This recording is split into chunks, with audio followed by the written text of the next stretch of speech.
Alright, like I said, ladies and gentlemen, quick break and we are back. Here we go. Game number 3 between Artificial Intelligence and 3TG in the UGC playoffs. This will determine who goes on to face the winner of Fruitmaster versus Team Rhythm. So, definitely a lot on the line. What? Wait, what? What? Radiant Team Ben. Why is there a spectator over there? Oh, shit. Shit. Ben. Shit.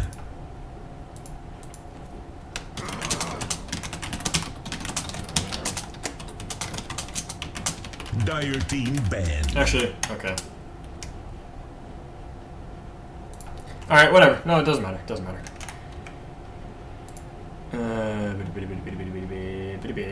Yeah, nobody's spectating in client anyways. Alright. Yeah, I didn't jump into a broadcaster slot. I goofed, so I am not in the game, but since this isn't a ticketed match, it's not a big deal. So instead, I will just be spectating from a spectator standpoint. Whatever, man. Whatever. It doesn't make a difference to me. Doesn't make a difference to Twitch. It would only be if you were watching through the client, and I don't think anyone's watching through the client, like I said anyway. So, we're good. We're good. Anyways, we've got the exact same bans that we saw last game, actually. The Void, Brewmaster, Doom, and Lycan. So both teams banning out what they don't want to see. And 3TG Gaming has picked up that Razor. It was put to great use by Artificial Intelligence last game. And yeah, we'll see if it works out this game as well. Dragonite has been picked in both of these games and has won both games that have been played. So this might be a very popular, or this might be a contested pick in this next, in this game. So we'll see if Artificial Intelligence want to pick it up in their first two. I think it would be worth it. I mean, Dragonite has been, like I said, put to great effect, and neither team has really been able to deal with him just yet. So that's definitely an option. It's on the table, but you know, whether or not that fits into what their game plan is going to be is the question. Now, AI running that Marvel again, they put that to great use, and I think will probably do very well with it again. So they picked that up as their first pick. We'll see what their second is. Like I said, Dragonite has been very popular in this series, so we'll see if it continues on.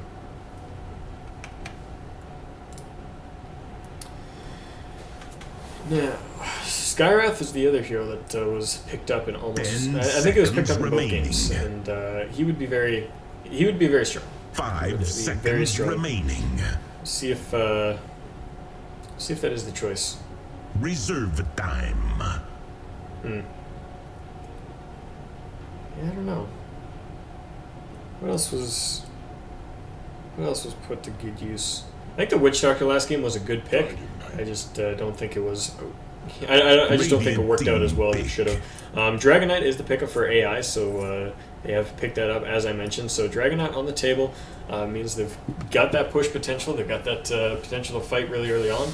And the Dragonite versus the Razor, as opposed to being with the Razor, will make for some interesting engagements. I definitely think that these two heroes operate pretty similarly once you hit that 25 to 30 minute mark, and both have some of their items up. I think when Razor has a BKB and Aghanims, he is very comparable to Dragonite once he has, you know, BKB drums or something. But, you know, they serve very much the same purpose in being kind of a beefy front line that sieges towers and does a lot of burst.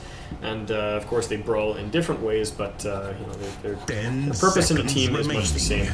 Tidehunter going to get snagged up here by 3TG Gaming. We saw them play that in the first game when they won, so very strong from them. Now the other thing that we should also consider is that we've seen 3TG Gaming go for an aggressive tri-lane 2 out of 2 times so far. So we'll see if they do want to gear for aggressive yet again. I know there are a handful of teams that I cast that only go aggressive tri-lane because they feel that there's too much to gain by doing a properly executed aggressive tri-lane, and too much to lose by going safe lane and getting your other lanes picked off. So that could be a possibility. We'll see what they do. Curious to see if this Razor will be going mid, or if they're going to want to run it on a 1 position with some other supports. Meanwhile, we've got the bans coming out here, though. We've got the Ancient Apparition, the Rubik, the Ember Spirit, and the Skywrath Mage all taking out of the pools right now. So The Ember Spirit we haven't seen in any game. He's been banned in the second phase of every single game here and has never made a chance to, or never had a chance to be popped into any of these lineups. The Ancient Apparition, the Rubik, and the Skywrath have all been put to great use though, and so both teams going to make sure that those are never there. They never picked Potom. Oh, AI. Remaining. Oh yeah, AI didn't pick Potom. 5 3TG both seconds times. remaining. Oh, thanks for pointing that out. I screwed up. Yeah, so okay, so this is the first time that the Mirana will show up on the side of artificial intelligence. So, yeah, I think the Mirana and Dragonite work very well together, though. There's no particular synergy, but I mean, if you get a Dragon Tail, it's a good setup for an arrow, and then you have the Moonlight Shadow, which is also a great setup for the Dragon Tail. So, you know, but the heroes work well late game. They don't have anything that clashes. No reason why they're bad together, but nothing overly particular that just makes them amazing either. All right, AI actually wasting a lot of their reserve time for this fourth pick, trying to decide, or this third pick rather, trying to decide what they want to get out of this game, and yeah, I think it's very important that they get a great draft. I mean, both of these games I think have been very heavily reliant on a good draft and playing out that early aggression very, very well. So I think some artificial intelligence needs, and I think this Clockwork will help them out. But Dire team pick. I'm not sold on the Clockwork. He doesn't work well against Razor. I think Razor's attack animation is fast enough that he can attack Clockwork without getting battery assaulted inside of Cogs, and of course Plasma Field is an instant cast, so you can do almost as much damage to Clockwork in the Cogs as he can to you, especially if you pop off your ultimate. So Tidehunter, I mean, he's so beefy, he never dies in Cogs anyways, and 10 seconds Shadow remaining. Shaman, he's a good Clockwork target, but 5 even so, he's still a very, very strong remaining. hero that can contribute a lot to a fight regardless. I mean, that one Reserve interaction is time. not going to be the end-all be-all of Shadow Shaman in this matchup. Now, Shadow Demon going to be picked up for AI, so they're going to be running the Shadow Demon and the Mirana together. Whether that will be a support duo or whether the Shadow Demon will be supporting the Mirana on a one position is yet to be seen, but we'll see what they go for as their last pickup. I could see them going for something like the Wraith King for their final pickup. I think it would work very well against the current lineup of third tier, and as well, I mean, it works very well in that tri-lane with the Mirana Shadow Demon.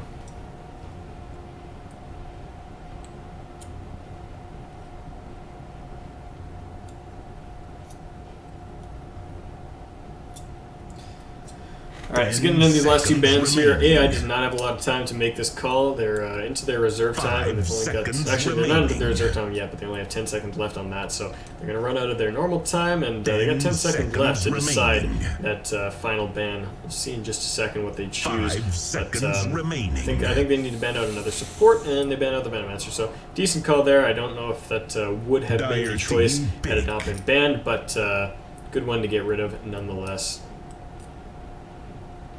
Death Prophet banned out by third tier, and I really like how they did that. They knew what they were going to do, and so they banned it out as quick as possible so that the timer was back on AI. And I mean, if AI is struggling to figure out what they want for their last pick, you know, having the ball back in their court in terms of pick time will force them into a decision that may not be entirely optimal. I mean, if they had more time to think it out, they might have come up with something different than if, you know, didn't have this pressure. So they've got 5 seconds left until they random this pick, and they go for an Ursa. All right, so it's going to be a one-position Ursa. The Mirana and the Shadow Demon are going to be a support duo, and they got the Clockwork Dragonite. This is going to be very, very interesting. They have the dire side, so they do have the advantage of being able to go into Roche whenever they want, and I think it'll be a very strong and intelligent decision if they can manage to make it work. I mean, the problem right now is that the third tier has a lot of control that can shut down an Ursa before he gets a BKB. I mean, the Tidehunter Gush will slow him down, Razor will slow him and just be faster than him in general. Shadow Shaman has the Shackles and the Hex, and the Viper has so many slows it's not even funny. Bane on top of that has the Fiend's Grip and the Nightmare to keep him out of fights. So, I mean, the chances that Ursa is going to be able to get onto somebody and actually just beat them down is pretty minimal. I mean, he's going to be relying on his team to get the stuns and get the crowd control so that he can do the work. And you know, I don't know if that's going to be a possibility this game. So something to keep an eye out for as we head into this game. But I think if AI plays it well, and they keep their lanes very very solid and concise, and they don't brawl too much early. They get a couple kills with the Mirana Shadow Demon. I think they'll be okay. And you know, if you get a kill or two early in lane, you get quick lifesteal on the Ursa, and you can head straight into Roshan.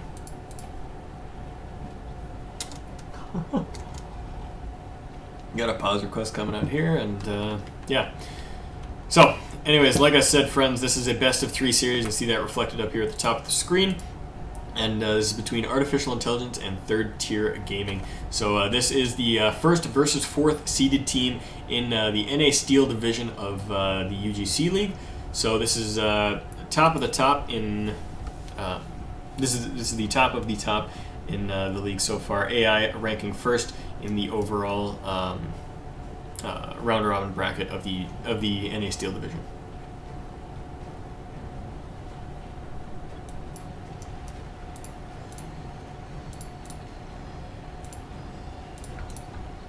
Alright. Pause or no cappuccino, my friends. I hate pauses. I hate pauses. I hate them.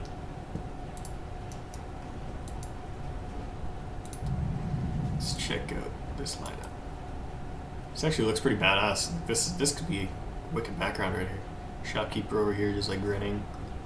The team just all happy. I'm actually gonna I'm gonna print screen that. I'll send it to AI afterwards and they can be like, oh, that's so awesome. Whoa. Not so much on the side of 3TG. They're all off in different areas. They're all facing the same way. Looking super awesome. Ursa's got his like strange ass cosmetics with like the blink dagger and stuff. I like it. These guys look like they're ready to brawl. They want to fight. Go, go, go, go is the call. Let's do it. Gonna go? Everyone's saying go. Oh, I'm just waiting. There we go. Go! Alright, we're underway. Let's introduce the teams. Ninja Chinky Wink's going to be playing on the Ursa. We've got Nauji and Toby going to be taking the Mirana and the Shadow Demon respectively. Genesis playing the Dragon Knight on the mid lane, and Otto taking that Clockwork down towards bottom. Fortuitous going to be playing the Shadow Demon down on the bottom lane. Fish going to be playing the Razor, heading up towards mid. Mark on the Bane will head down towards bottom, with Heaven's Cloud, who's playing that Viper. Up on the top lane, we got Ben Hameen going to be taking that Tidehunter, as he played in game number 1. And yeah, it's going to be exciting. Going to be exciting, friends. Now, the one thing that I do worry about a little bit on 3TG's side is their... Actually, no. No. Never mind. I was about to say something stupid. But yeah, this game, the mid game, is going to be very, very relevant once again. As we saw in game number 1, it was, or as we saw in both game number 1 and game number 2, both teams had late game heroes, but instead just kind of brawled for the mid game and just jockeyed for positions and knocked down towers as quickly and as hard as they could, and it worked out very well for them. And I think in this game it's going to be much the same case. We're going to see Ursa at probably the... I'd say probably between the 8 and the 12 minute mark, depending on how his farm is. He'll be heading towards that Roche. He'll try to get that quick Roche up, and if they can get that Roche, then at the 22, 24 minute mark is really when the heat's going to pick up, and both teams are going to be contesting that Roche and fighting a lot, and hopefully we'll see a little bit more engagements than in game number 2. Like I said, game number 2 was really weird. I think we had like, what was the stat I called out? It was like 18 kills at 24 minutes or something like that. Like, I mean, it's not a bad pace, but at the same time, it's still pretty slow. I mean, not as many kills and not as much action as I would have expected.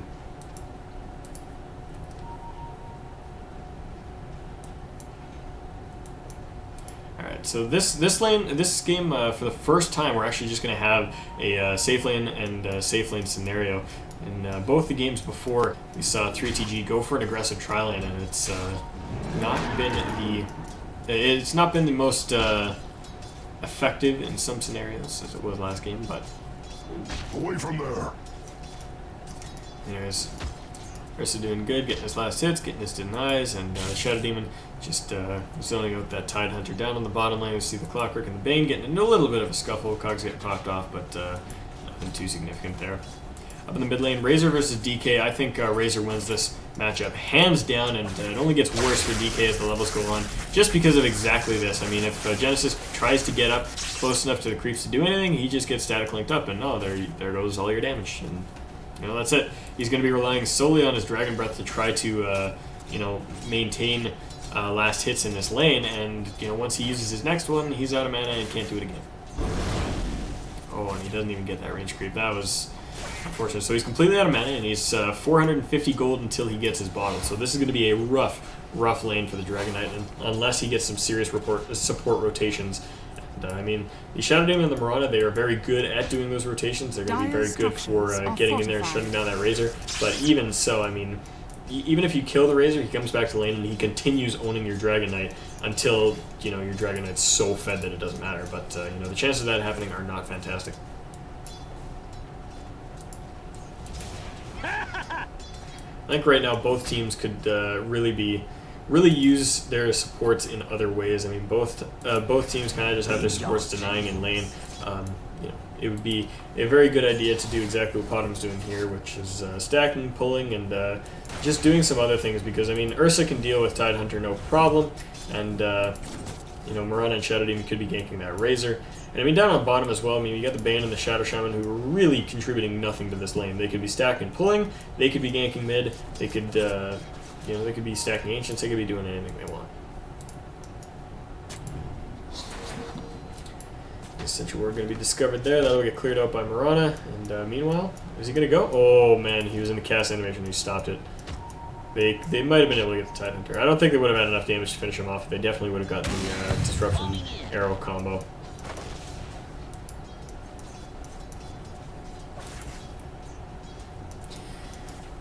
Anyways, we do have this rotation out here from Mirana and Shadow Demon right now. They've picked up a smoke and spotted out an Invis Rune. I don't think they're going to grab that for fear that Razor might see it. Of course, he does not have vision though, so they could take that and safely... Okay, no, there they go. Alright, so Shadow Demon is going to take the rune. Risk Razor seeing it. He obviously won't, but that was a risk since they didn't know. So Shadow Demon can just walk right up here and get as close as he needs to, and he's just waiting to get in the right position so that he can disrupt that Razor and leave enough room for a arrow. Now Bane goes out Nightmare onto the Dragon Knight, and they've got the static link out on him. He's going to be tanky enough to survive for a second, but will he make it out of this? I don't know. He's getting a lot of damage tapped out of him. One more auto attack will finish him off at the tower. Kills out the Razor first. Shadow Demon's going to fall on the backline to the Ether Shock from the Shadow Demon, or Shadow Shaman rather. Yeah, that'll be it. So one hero exchanged for each team. However, it was the Razor in exchange for the Shadow Demon, so I think that was definitely worth it. Definitely worth it for AI, rather. I think that Dragon Knight played it really well too. When he was running up that hill, instead of continuing to run and letting the Bane just get up here and turn back around, instead he sat there and he just sat right there and turned around a little bit and let himself get nightmared. And then as these supports moved in, he was able to turn it back around because he was tanky enough. Now Mirana going to run right into Bane and Shadow Shaman. This could be a dead Mirana. Oh, she jumped into the trees. They know she's there too. Can they do anything about it is the question, though. She got tangled, so she can eat her way out of this if she needs to, but I think if she cut down this tree and this tree, she could just walk out of here. I'm going to say for now. I don't know if she realizes she can eat her way out of this. What's she doing? I'm so confused. Oh, he just waited for leap. Why didn't she just eat out? Okay. Alright. Fair enough. I guess you can just leap back out. Guess he just didn't want to waste the tangos. Makes sense, I guess. Ursa going for phase boots instead of going straight for a Vlad's or any form of lifesteal, really. So, looking to brawl a little bit more. I don't think he wants to prioritize that Roshan until his team can help him out. This is something you see a lot with higher level Ursas. Instead of doing the kind of pub thing, which is where they just get their Vlads and then buy a smoke and just walk into Roshan by themselves, they know that the enemy team is going to be smart enough to check Rosh, and so instead they just wait until they have a good amount of items, they bring their team with them, and then they go into Rosh and just, kind of taunt the enemy team and just say, well, you can't really fight us, so, we're just going to use our Ursa to finish off this Rosh faster than normal. So, that's kind of the smart and safe way to do it, but at the same time, it does mean that, oh man, Shadow Demon gets picked off in the mid lane. Can't let you have Top. Oh man, we got the Ravage spent to try to fight up that Ursa, and he's going to run away. He's got the face boot, so he can escape that Tide no problem, but will he be able to juke well enough is the question. No, he backs himself into the trees, and there he goes. He gets Anchor Smash. I think if he hadn't gone up there and had just turned right back around and ran, I think he might have gotten out of there, but I think the smarter choice would have just been to run down here and come back around, because he had movement speed on the Tidehunter, so he would have been able to walk away from that, but you know, juking was what would have allowed the Tidehunter to catch up. And Disruption comes out, doesn't do much, as the Mirana is still teleporting in.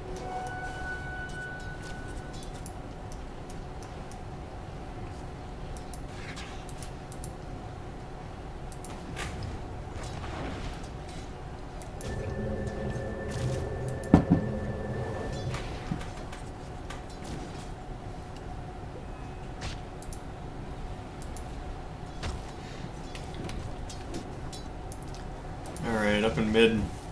Dragonite's got his ultimate popped off. And the one consolation between Dragonite and Razor is that when he has his ultimate popped off, he can still do that tick damage to the tower, which is the major factor in terms of damage to towers. Of course, that doesn't matter now, as the Razor is back in base. And will he be teleporting in? We'll see.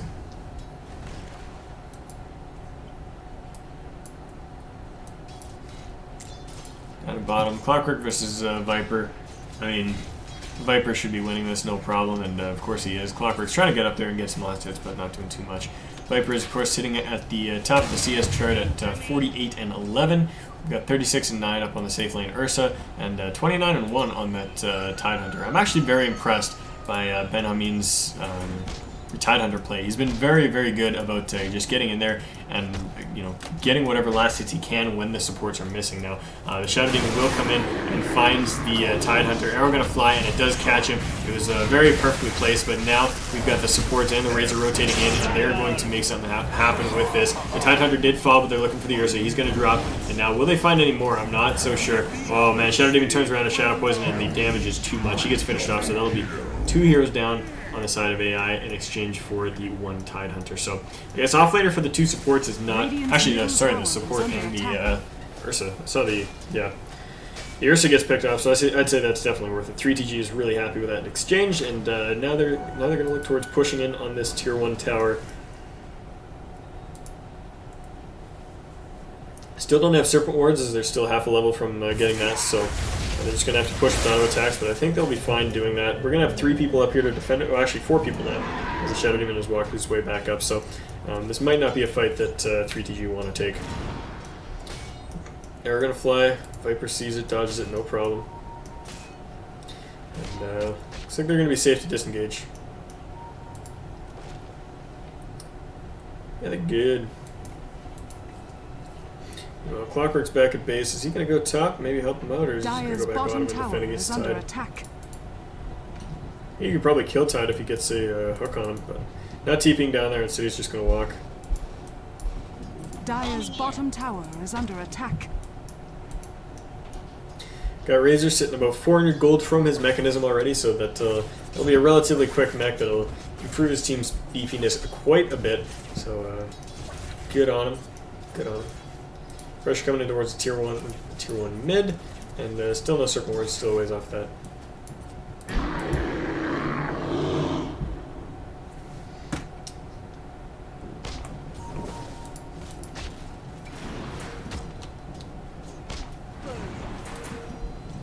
Arrow catches on the Viper. This could be a kill. No, they're not going to go for it. They are not going to go for it.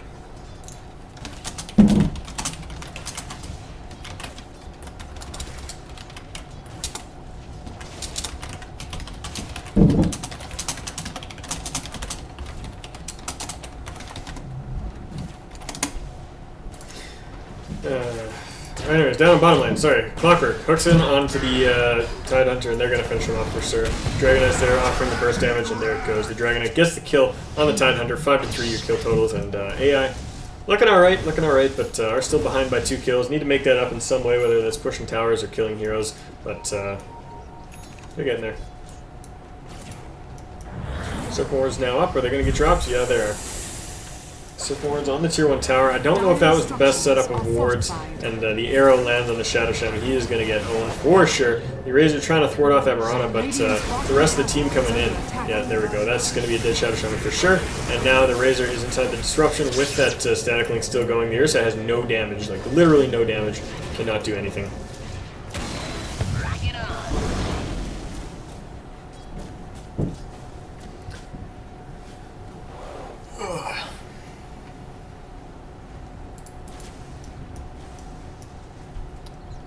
So the tower remains saved. The Serpent Wards were thwarted, and AI now have... They have the ability to pressure mid, but I don't think they quite want to. They don't have the Dragon form up, and they're still in a... Yeah, they don't have the Melee Shadow, and there's low mana on both the supports, so I guess it was a good idea to back out there. Ursa, what are you doing, buddy? What are you buying? He's got the Basilius, so I assume that'll be a Vlad's eventually, but he's definitely not rushing it. He's not making that a priority. Bane finds him, and he's going to phase boot away just barely out of range of that Nightmare, and we'll keep him alive for now, as that Razor would have been able to finish him off if that Nightmare had happened, but he escapes, and he's happy.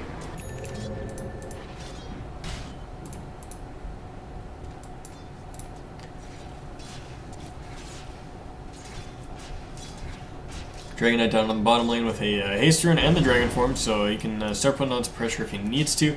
He's got the Mirana coming in to join him, and offers those mana boosts, keep him in mana. Arrow gonna fly, just misses.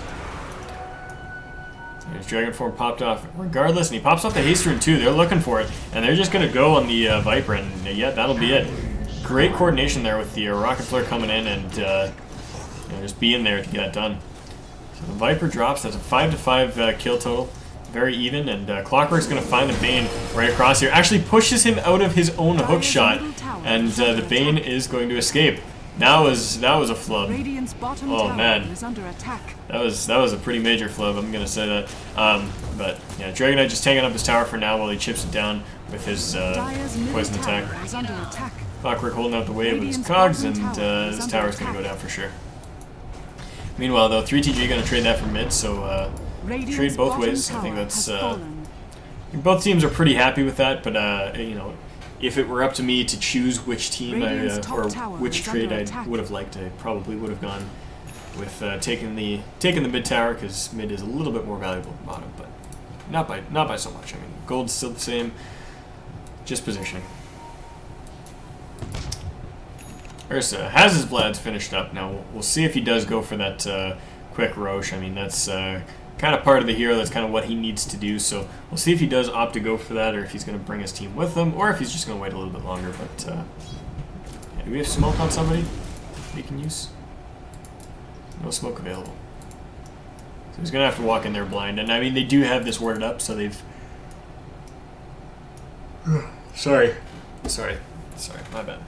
I should not be yawning. That's very unprofessional. But Moonlight Shadow popped off as Mirana tries to jump away from that Razor, and she's going to be just fine. There's no detection there. Actually, they do drop off a sentry. Oh my god, Mirana, what are you doing? No, she gets caught out, and she's going to be done for sure. Meanwhile, though, during all that distraction, Roshan is going to be falling to Ursa here. It's doing the work, and this Roshan is going to fall in the next couple seconds here, and nobody is going to check and stop him, so yeah, that'll be it. I think that'll be it. No, Ursa leaves. He saw the Shadow Shaman come close and he just left. He didn't fight. Maybe Shadow Shaman went into the pit and didn't fight. Yeah, either way, Roshan is not being done right now, and Ursa's going to have to come back in to fight. Arrow flies, doesn't catch anything. And, shouted him. Very close to disrupting there, but stops himself before he executes, and fight will not break out quite yet. And this is actually starting to feel like last game. I expected all this aggression, and we're 11 minutes in with 15 kills. Or, we're 15 minutes in with 11 kills. Man, words are so hard. Now Roshan, we worked on here by the Ursa. Doesn't look like 3TG is aware, and they're not really making a move to do anything about it. And yeah, there we go. Roshan is going to fall for sure. And this was what I was talking about. I mean, we did see Ursa try to do it solo, but you know, that wasn't like the intelligent decision. What was smart was to wait for a slight opportunity of breaking the action where they could bring his team with him, get the Dragon Knight in there, and dish out the extra damage so that they were taken care of, and so that his retreat was a little bit safer, like we saw just here. So that's it. Makes his way out, and that'll be it. So Roshan is dead, and the Aegis is on Ursa.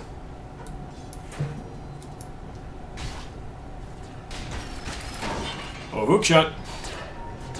Catches at the tide, but realizes he doesn't want to be there and turns back around and just runs away. So Clockwork back out of that fight, but it could have been very, very ugly for him if he hadn't just instantly turned and run. Dragon, it looks like he's heading straight towards the Black King Bar. He's got that Ogre Club up, and we'll be getting the Mithril Hammer pretty soon. He's got to go towards so whenever he feels like it. Tower being fortified in the mid lane. They do want to get in here to clear out these Serpent Wards, but they don't have anybody with enough reach to be able to do it. Arrow gonna fly and doesn't catch anything, so moving in, clearing out the wards with the Ursa for now, and man, those wards do a lot of damage. Knocking down the Ursa to half health. I don't think he really cares because still, any little bit of damage you can do to the enemy before an engagement is, you know, is a small victory.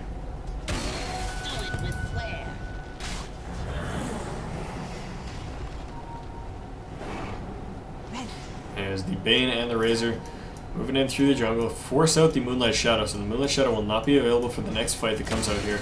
And instead, yeah, it's going to have complete and total vision across whatever fight goes out.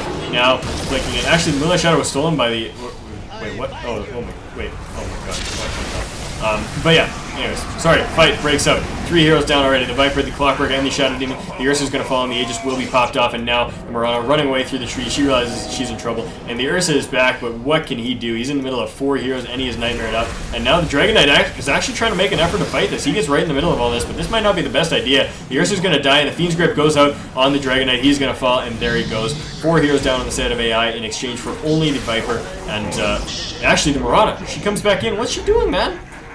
She got a kill on the Shadow Shaman, but I mean, I guess Dire's middle tower is under attack. she can't really do anything else. She couldn't have. There was no way she was going to defend the tower. There's no way she was really gonna, you know, do enough, get much farm. So I guess killing the Shadow Shaman's okay, I guess, but you know, she paid her life for that, and she knew she was jumping into that to die. So not the best of ideas either way. The good engagement going out there by 3TG. Looking very strong already. 4 kills up at this 20-minute mark. Oh, at the 19-minute mark, rather. And we can see it was pretty even up until this point, about a 2k advantage in their favor in gold at the most, and it's now shot up to over 3k, so really starting to gain that advantage. The XP graph has been all over the map depending on how the fights have been going. At a peak, we saw just over 2k in the favor of 3TG, and now we're back from about a 3k swing there. Clockwork jumping in, picks up that Tide Hunter, but he's taking a lot of damage. I don't think he's going to fall. He walks out of that alright, and now the Shadow Shaman does get dropped as he finishes off dropping the Serpent Wards and tries to channel off a Shackle, but just not going to do it.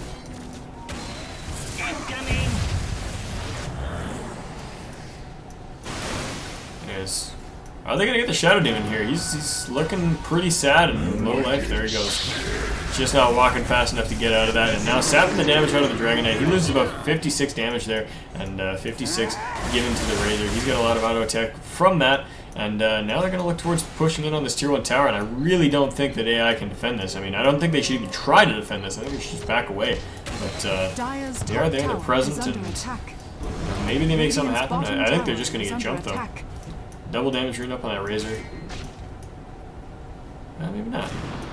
I keep underestimating how safe these teams are playing. Like I said, like, if that was my team as 3TG right now, we would have just stood right here and sieged this tower out, and then the enemy team would have fought us, and we probably all would have fed and died, and then lost, and that's why I don't play Pro Dota. Anyways, Moonlight Shadow popped off. Hook shot in onto the Viper. He's the only person inside the clogs, but a great Shackles out from the Shadow Shaman. Now the Mirana on the back line, trying to dish out whatever damage she can. Ravage goes out, catches 3. What a Ravage. That was absolutely beautiful. The Razor has died very quickly on in that fight, though, but the Clockwork is bought back and is now back in the middle of this. The Viper dishing out whatever damage he can, but the cogs are good, catches out 2, and the Tidehunter actually manages to blink out of that, had not taken any hero damage, and the Viper will die. So the Razor bot back is now in this fight once more, and might be able to make a fight out of this. There he goes, sapping out the damage from the Dragon Knight, and AI is in full retreat now. This is time to get the hell out. They know it, and they're trying to leave. They're running into the trees, maybe trying to see if they can find a way to TP, but Clockwork doesn't even have a teleport scroll. He's just going to have to try to hide, and yeah, he gets spotted out. There he goes. So there was 2 buybacks, and aside from that, I cannot tell who. I wish I could give you a recap on what the score was after that fight. But the important part is that lots of people died, and Tier 1 Tower was gained for 3TG. They are now up 16-10 at 21 minutes 45 seconds, and feeling good. Like I said, the Viper and the Razor create this really beefy front line that you can't really deal with, and the Tidehunter is just so good with the initiation. I mean, he's moving towards that that refresher. I mean, we saw this in game number 1, but he had ridiculous farm and got his refresher ridiculously early, and we're seeing that once again. I mean, if we look towards the net worth, Tidehunter has the highest net worth in the game. This is huge. This is absolutely huge. And, I mean, if he gets a refresher, these team fights are just going to end for AI. They cannot fight against a refresher Tide without a good amount of BKBs and, you know, the ability to shut him down in one way or another. And I really don't think they have that in their lineup. They don't have the ability to just kind of keep Tide out of a team fight. I mean, generally, with like a hero like a Skywrath, you could just silence him up when he teleports in and won't be able to do anything. So I think that's... yeah, I think that's something that's lacking in AI's lineup, and once that refresher comes out, these team fights are going to get very, very scary.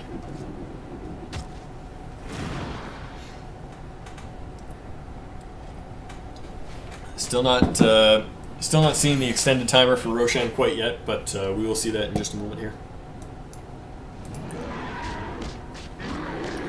Oh, that's interesting. Okay, so Dragon Knight picked up that Ogre Club, but instead of spending all that gold he made on finishing off the Black King bar, he just went back and bought drums, and will now be heading towards a BKB. I do like drums on Dragon Knight; it's one of my favorite items on him. But you know, he was like heading towards one. He was like, "Nah, I got the other." And, fair enough, man. Do whatever you want, man. Razor, how's he doing? He needs about 1,500 gold until he gets his full Aghanims. He's, of course, got that mechanism to his name as well, and the phase boots, so sitting pretty, feeling good. We got a smoke gank up here from AI, though. They want to make something happen, and they're going to find Viper if they come around this corner. There they go. They see him. Are they going to hook? Oh, man, no, the hook is bad. The hook is bad, and they need to leave. Yeah, that was really unfortunate. I don't know why he hesitated so much. I mean, he was standing here, he saw the Viper here, and he waited until Viper was down here to try to throw a hook shot. Roshan respawns in 20 seconds.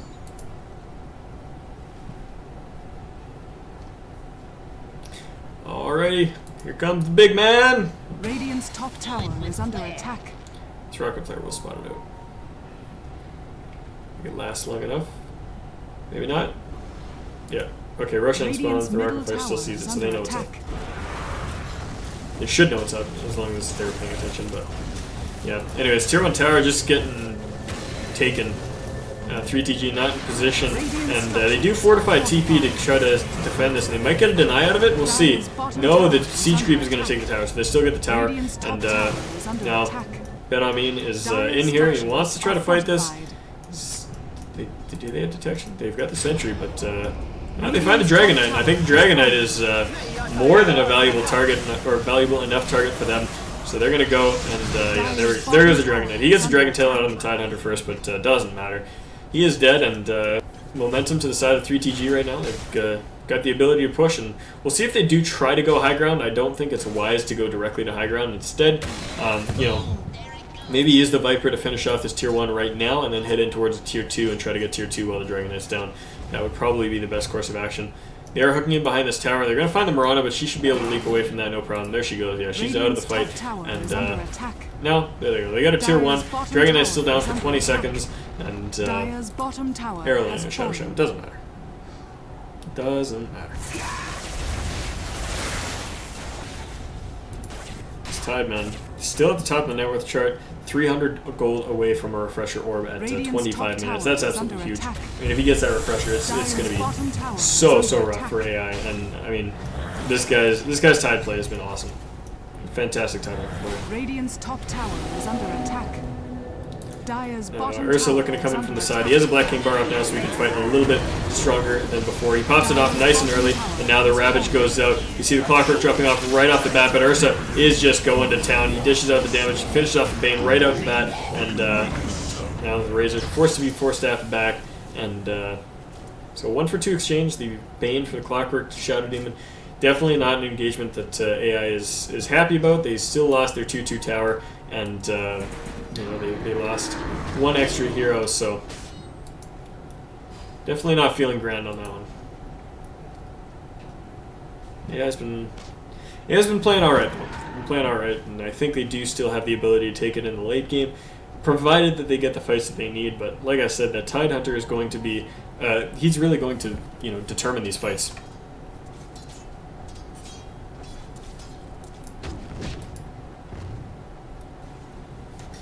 Take a peek at our items charts here, see what everybody's got. The Razor has just finished up his Aghanim, so he's going to have that flown out to him in a second here. Yeah, he just picks it up. Aghanim's up on the Viper as well. We'll see what he chooses to go for. It'll probably be a BKB after this.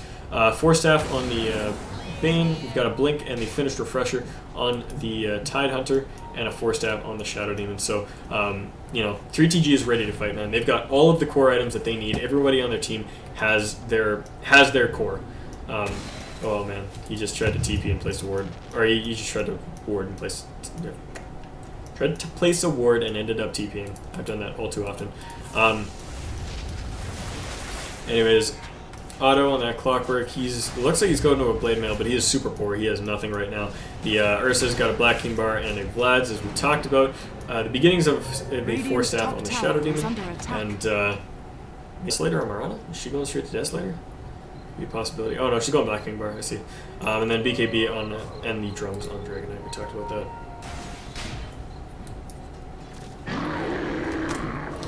Goldgrass 7,500 in the favor of 3TG, and about 5,000 XP in their favor as well. So definitely in command of this game right now, but who knows? This Ursa takes the Roche and gets a good engagement out of it afterwards. I think he's like he could make this happen. Could make it happen. We'll see. Ward's going up by the Shadow Demon to spot it out, make sure that they don't get pounced, and yeah, this Roche is gonzo. Now there is a smoke up on 3TG. They want to fight this, they want to make something out of it, but the Roshan's already gone, and they're just going to go. They're going to go with the Aegis having just been taken. They're going to find the Shadow Demon. He is as good as dead. Doesn't even disrupt himself. He's just toast. There he goes, and Moonlight Shadow went out to try to save him, but not quick enough fade time, and he does end up dying. AI with the Ace backing up 4 to their towers to try to defend their tier 3, and 3TG, I think they feel confident going. I mean, without the Shadow Demon does not contribute a whole lot to these fights right now, but I think just having the one-man down and having the fact that they do have the Aghanims up on that Razor now, they can just kind of siege this out and you know, chip out this tower, and they might not get the tower, they might not get the racks, but you know, they're still in a position to do damage, and they can do it relatively safely too. Radiant's bottom tower is under attack.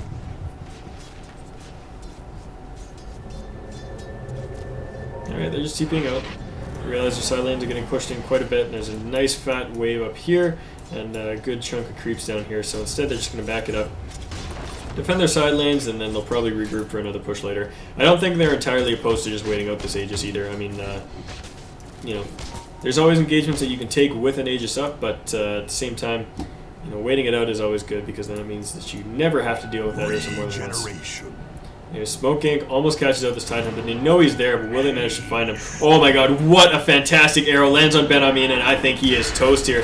He's gonna... Oh, he pops off the Ravage, but no, it's not enough. He refreshes right off the bat, but he won't be able to get the second Ravage off and get out of that. So he does get finished off, and Clockwork got that kill. I think that was with the battery assault that he finished that off after the Ravage went out, but... Blink Dagger now up on the Ursa, so he's got the ability to jump forward and start initiating some of these fights for his team. So with the Tide Hunter down, I think 3TG can may actually lose their tier 2 tower here. I mean, they can defend it, and the Tide Hunter has the buyback, but you know, whether they feel it's worth it to use the buyback and try to fight with right now. I don't know. Tower's going down pretty quickly, and yeah, that'll be it. They're just going to let it drop. Not going to worry about buying back, not going to blow all their abilities. They're just going to play safe, back it up, and let her go.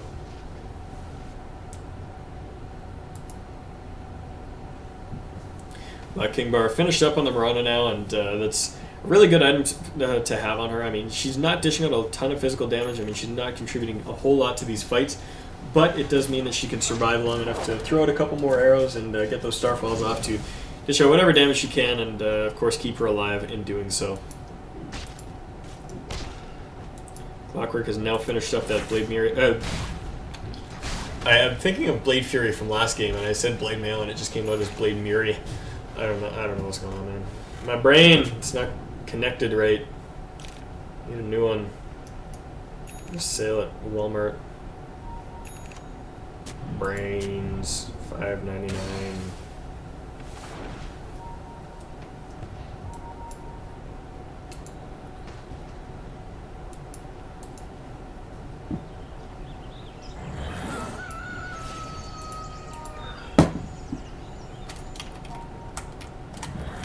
Dire's top tower is under attack.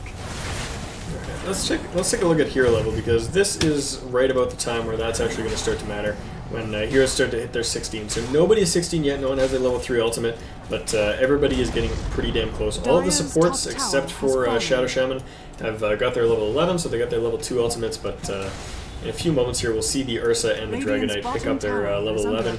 And I mean, it doesn't mean a whole lot for either of those two characters, but it does mean something, so something to keep an eye on. Arrow and Fly, misses the Bane. Radiant's bottom tower is under attack.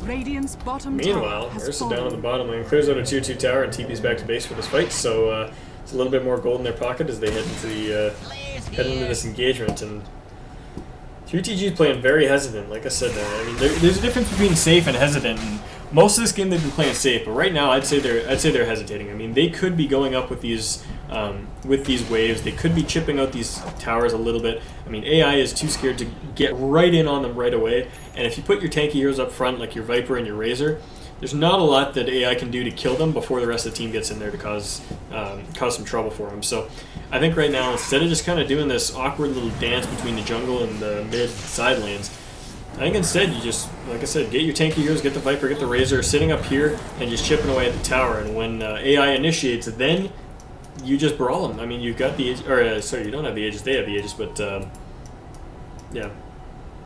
I mean, that might just be what they're waiting for. I mean, I'm ragging on them for not starting a fight, but I mean, with the Aegis coming back off in just a minute, it's probably much smarter for them to just kind of sit back and wait.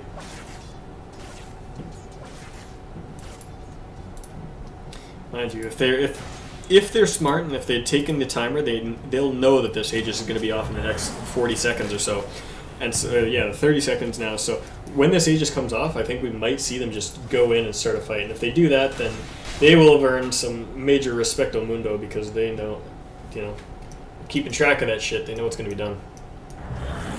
There they go. Yeah, okay, so now we see exactly what I was just talking about. Them getting up in their faces and, clearing out these waves and moving in, hitting the tower, get the Serpent Wards up, and the Aegis is just going to be reclaimed in 4 seconds here.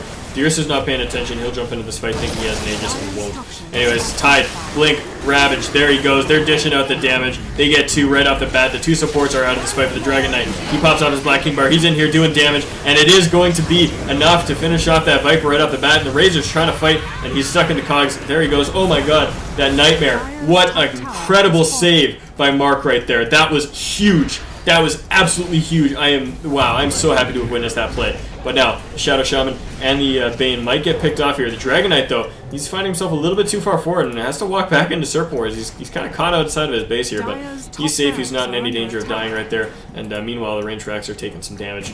That was, oh my god, I cannot believe how good that Nightmare was. Mark, what a frickin' player.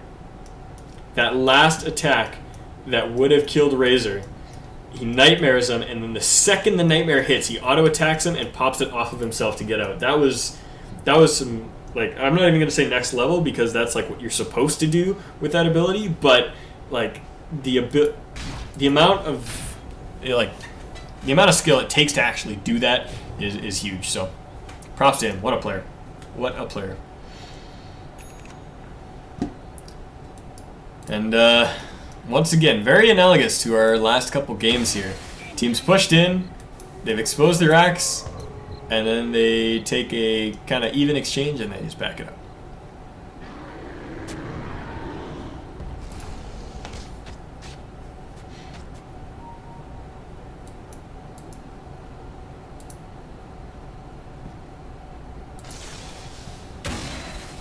Clocker's cutting things out. Is he going to hook? He does. He hooks in on the Bane. This is not a smart idea, my friend.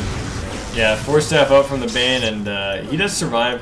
Gets away with that, and there's an arrow on the Tidehunter. I don't think they want to fight, though. There is no Ravage, and there's no Refresher, so this would be the time if they wanted to, but I don't know. Yeah, they're not going to make anything out of this, and Shadow Demon, he's as good as dead, I think. Maybe? No, he's good. He's out.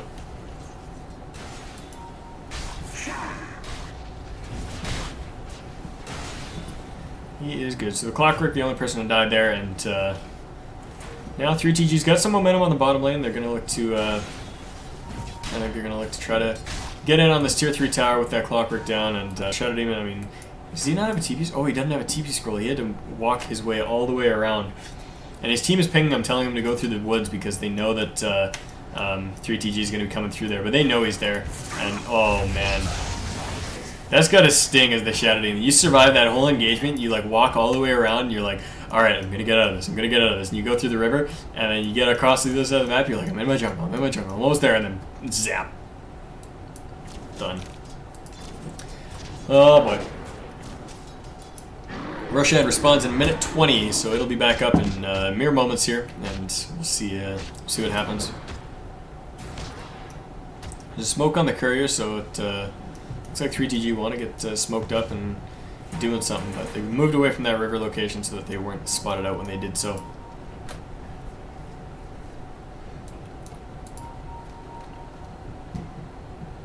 Tidehunter getting pretty damn close to a Shiva's guard, still on top of that net worth graph, and he's about 300 gold from the Shivas.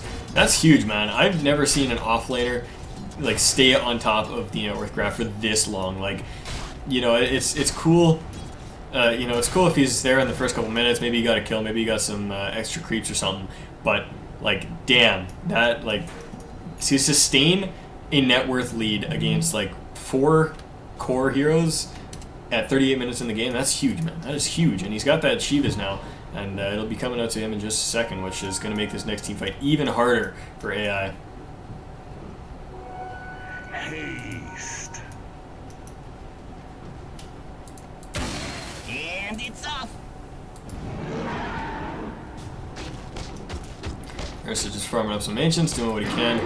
We'll see what his next item is. He's got a lot of gold banked up. He might be just trying to save for buyback, but I think, you know, Basher or something. I don't even know what he buys now. Actually, a Halberd. A Heaven's Halberd, I think, would be very good for him right now. Gives him the evasion and allows him to kind of fight up against Razor a little bit more. I mean, obviously, a lot of Razor's damage comes out of his ultimate, but I think with his auto attacks disabled, I think the Ursa might stand a much better chance. Anyways, 3TG knows that the Ursa is doing this. He blinked inside of range of the sentry, but they don't care. They're just going to get racks while he gets the Roche, and they're going to call that an even trade, which it's not even an even trade. I mean, AI is losing that trade if they lose the racks, so we'll see. Anyways, Shadow Demon comes down here, and he's going to grab the cheese. He'll probably give that to somebody else when he gets back to base, but meanwhile, this base is getting absolutely wrecked. There's Serpent Ward's up, there's Razor ultimate up, and the range racks are going to fall first. Dragon Knight's trying to fight this up, but he gets Demonic Purge, and he's now Fiend Script up. He's just going to be taking so much damage, and that Clockwork Hook actually misses. There we go. Tidehunter, Blink, Ravage, Refresh, Ravage, Shivas, so much damage. 3 heroes down on the side of AI, and that is going to be it for these racks. This might even be it for the game. Ursa turns it back around and gets a kill on the Shadow Shaman, but I mean, what's it matter? He is dead, and they could probably finish him back off before he gets back to base. Yeah, there he goes. He's gushed. He's trying to run away, but no. There he goes. That's it. I think this is going to be GG. He buys back, but I mean, what do you do here? What do? You jump in there and die again? Like, there's so much damage that he just cannot address. There's even a refresher on the Razor. I didn't even realize he was building this, but he's got that up right now, and that was probably why those buildings were melting so hard early.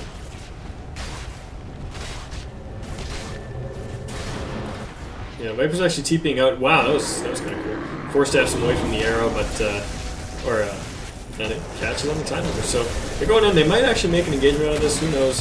Razor is getting really fat, and he could just turn and kill them all. But he's in the middle of a lot of stuff now, and he's killing himself on that blade mail and gets finished off by the Ursa. So that's a lot of gold in Ursa's pocket. 862 just for killing that Razor. And Razor does have buyback, so they're running no risk of losing their base or anything like that. But still, that is a lot of gold going to the other side, and Ursa has chosen to go for a Skull Basher. He's got that Javelin picked up, and I sincerely doubt that'll be a Monkey King bar, so I think that'll be a Basher, and we'll see that coming up pretty darn soon here.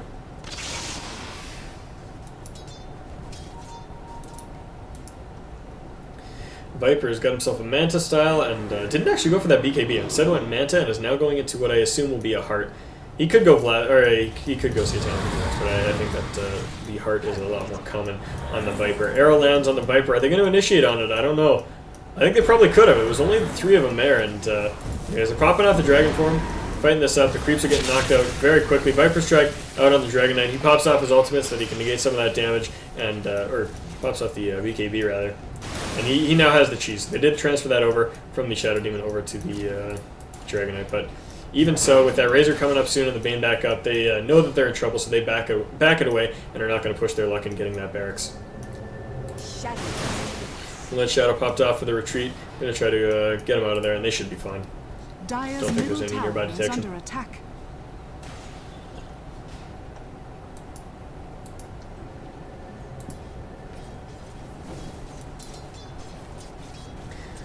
Alright, let's see where the graphs stand after those last couple engagements there. So, still, huge 12,000 gold lead in terms on the side of 3TG, and XP 10k advantage. So, even though, yeah, that little minor engagement pulled it back a tiny bit, but you can see what an advantage that 3TG has here. Even though it looked like AI still might be able to fight it up, they're in pretty dire straits here. This is... Yeah, there we go. 2 Eye of the Storms picked up at the exact same time. I mean, look at these buildings mount. This is huge. Razor's just destroying, and I'm pretty... Yeah, this is going to be GG. I mean, they can fight it up as much as they want, but they are losing so much. It's not going to matter later on.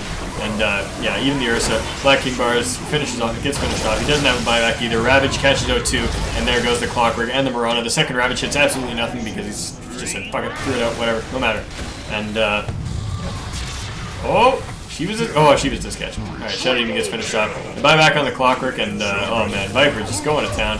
She's gonna get popped up to keep Dragon Knight alive for now, but yeah, this will be GG. We're gonna see the 3rd rack's taken, and if they don't GG there, then it'll just be a slow siege of Mega Creeps, but...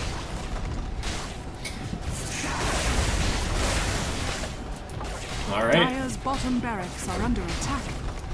And the last set of racks is soon to fall. There we go.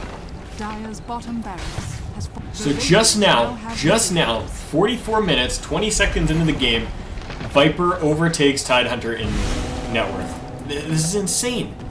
Ben Hameen, man, this guy was like MVP this game. Mark made some sick plays as well, and I gotta give props to him. But, oh my god, this Tide play was absolutely nuts. And I mean, that's what won him game number 1 too. It was huge. He's just been playing this so damn well. And, yeah, so GG, well played, grats all around. So both teams being very, very well mannered about this, and that'll be it. So AI, the first seeded team in the NA Steel division of the UGC League, has been knocked out in the first round of these playoffs. That means that 3rd Tier Gaming 3TG will move on to face the winner of Fruitmaster versus Team Rhythm. I'm not sure what has happened in that match or will happen in that match. I'm not sure if it's been played yet, but yeah, definitely if you want to check out the brackets, see what the matchups look like for next week, check out UGCleague.com. And if you enjoyed my casting, please check me out at my personal Twitch at twitch.tv/Cptn.Canuck. You can also find me on YouTube and Twitch at Cptn.Canuck. Thank you guys so much for watching. It has been a pleasure bringing you these games, and I mean, what a hell of a game, what a hell of a series that was. But for now, signing out. You guys have yourselves a wonderful evening, and I hope you're all doing well. Cheers.